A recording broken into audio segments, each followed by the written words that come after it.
আমরা সুন্নি, দরকার হলে ফাঁসির মঞ্চে গিয়ে দাঁড়াবো, তবুও কখনো আমার নবীকে মাটির তৈরি বলবো না, ইনশাআল্লাহ।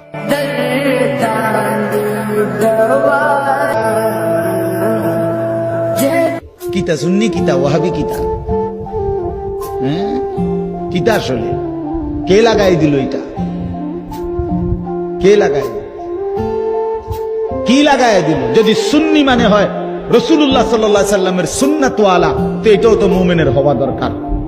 যদি ওয়াহাবি অর্থ তো হলো আল্লাহ ওয়ালা, আল্লাহর নাম এটা ওয়াহাব, তো আল্লাহ ওয়ালাও তো মুমিনের হওয়া দরকার, নবী ওয়ালাও তো মুমিনের হওয়া দরকার।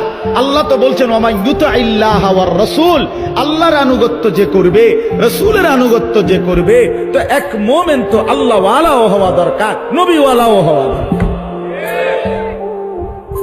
কথা বলে নামাজ পড়বেন আল্লাহর হুকুম, অনুসরণ করবেন রাসূলের তরিকা, রোজা রাখবেন আল্লাহর হুকুম, কিন্তু অনুসরণ করবেন রাসূলের তরিকা। সোজা হিসাব।